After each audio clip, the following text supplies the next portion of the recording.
Shalom. First off, I want to give all praise, glory, and honor to Yahweh Ba'Hashem, Yahweh Shai, Ba'Hashem Rakakudash. Double honors to the apostles and the elders of Great Millstone. Salutations to the hopeful elect that are scattered throughout the four corners of the earth. And to all my brothers out here preaching this truth to you, I say Shalom. This is Amatazah from the Chicago camp, coming back at you again with another lesson entitled Light Sparring Turned into a Quick Decapitation. So looking at the thumbnail, you see this little guy with a headgear on and some gloves. All right, he's ready for a sparring session, right? But this right here that I'm about to go over with you today was not a sparring session. It was a decapitation. Okay. All right. So every now and then you got to pull out that sword, even when you don't want to. Sometimes you have to. So I was in a situation where I'm in the presence of this Jehovah's Witness I've been knowing for about 20 years. And anytime we are in each other's presence, eventually the conversation is going to go into the scriptures. All right, so that's just kind of to be expected. But this particular time, he goes, "What tribe you from?" So I was like, "Nah, I will be Gad." He said, "How you know you Gad? Prove to me you are Gad. Because I could say that I'm from the lineage of the King of England." Now, this is Jehovah's Witness. You know, he's scoffing and he thought he said something smart. Okay. But Luke 21 and 15 says, "For I will give you a mouth and wisdom, which all your adversaries shall not be able to gainsay nor resist." All right. All right. So he thought he was doing something by asking me what tribe I was from. All right. But it only took two scriptures or two passages, all right, to cut that head off. Because first off, number one, I can't, there's no piece of paper that I can, you know, point to, or any one of us could point to and say, "Hey, see, I'm Gad or I'm Reuben or anything like that." It's through the spirit. All right. It's through secular history. It's through biblical history, and then also through oral tradition. Okay. You have certain phenotypes out here. That's obvious, right?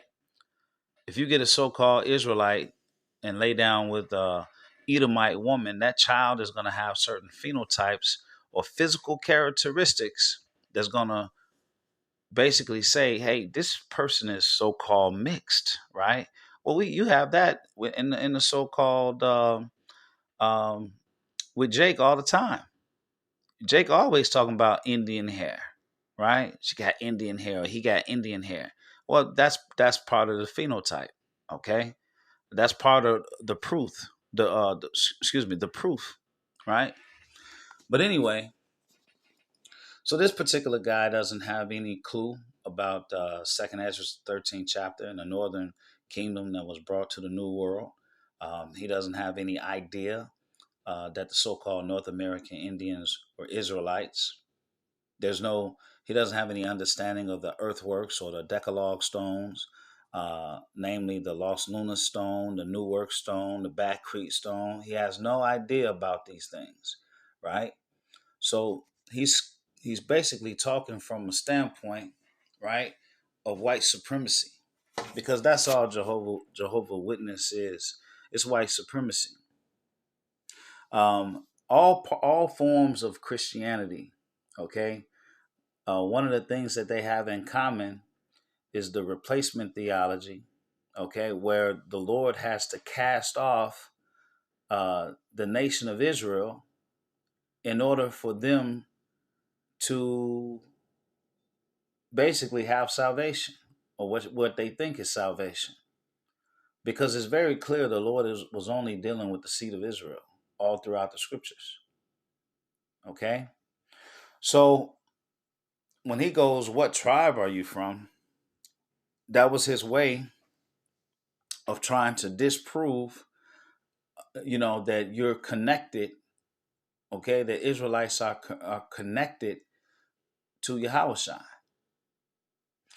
All right, so this is Jeremiah 17:4. It says, "And thou even thyself shalt discontinue from thine heritage that I gave thee. And I will cause thee to serve thine enemies in the land which thou knowest not. For ye have kindled a fire in mine anger, which shall burn forever. All right, so the Lord says that we will be discontinued. Discontinued, what that mean? That you won't continue in your heritage. Okay, that heritage was beat out of us. We weren't able to read the Bible. We weren't able to speak our languages. Okay, to the whole purpose or that goal was to keep us from passing down the oral history. Okay, keeping us from speaking the language. Okay, the Hebrew language. All right, this is Psalms 83.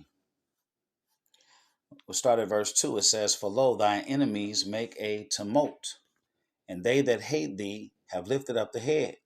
They have taken crafty counsel against thy people and consulted against thy hidden ones.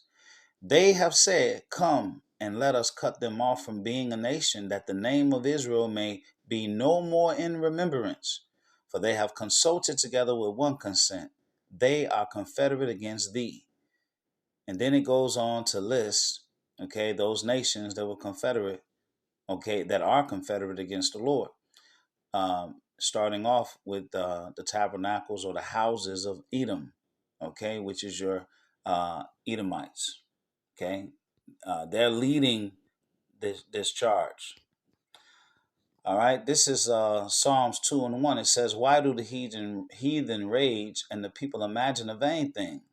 The kings of the earth set themselves, and the rulers take counsel together against Yahweh and against his anointed, saying, Let us break their bands asunder and cast away their cords from us." Okay, so that's all you need to know when it comes to our history. All right, but with that, I asked him a very important question. All right, because I told him we will be discontinued from our heritage. So now the question is this: are there any physical Israelites on the earth today? And he cut his own head off when he said no. All right. So Jeremiah 31:31, it says, "Behold, the days come, said the Lord, that I will make a new covenant with the house of Israel and with the house of Judah, not according to the covenant that I made with their fathers in the day that I took them by the hand to bring them out of the land of Egypt, which my covenant they break, although I was a husband unto them, said Yahweh. But this shall be the covenant that I will make with the house of Israel after those days, said Yahweh. I will put my law in their inward parts and write it in their hearts, and will be their power, and they shall be my people. And they shall teach no more every man his neighbor, and every man his brother, saying, Know Yahweh, for they shall all know me, from the least of them unto the greatest of them, said Yahweh. For I will forgive their iniquity, and I will remember their sin no more." Okay, so this is the new covenant where the Lord is going to cause us to do his will. Okay, he's going to put his law in our inward parts and cause us to do his will. We won't go off anymore. All right, now here it is right here. Here's the point. Jeremiah 31:35. "Thus said Yahweh, which giveth the sun for a light by day, and the ordinances of the moon and of the stars for a light by night, which divided the sea when the waves thereof roar. Yahweh of hosts is his name. If those ordinances depart from before me, said Yahweh, then the seed of Israel also shall cease from being a nation before me forever. Thus said Yahweh, if heaven above can be measured and the foundations of the earth searched out beneath, I will also cast off the seed of Israel for all that they have done, said Yahweh." With that, you could hear the head hit the ground. He was finished after that passage. There was nothing else he could do but say that it's a spiritual seed. Now, hold on now. The Lord used natural things to talk about a spiritual seed. The Lord said that as long as the sun, moon, and stars are doing their job, there will always be the seed of Israel on this earth. But he takes the natural things that the Lord breaks down, and now he says that it's a spiritual seed. Oh, so it's really a spiritual covenant then too, then, huh? So it's not a real covenant, it's a spiritual covenant. See, the conversation was over. He was done talking after that. All right. So I just wanted to now what I wanted to do. I mean, it was a beautiful conversation, so to speak. Okay, because like I said, the head came off right after this passage. Because how can you argue with that? You can't argue with that. Somebody say, "Oh, ain't no Israelites no more today." Well, that's not what this says. This says, as long as the sun, the moon, and the stars are up in the sky doing their job, there will always be the seed of Israel on this earth. And that's right there.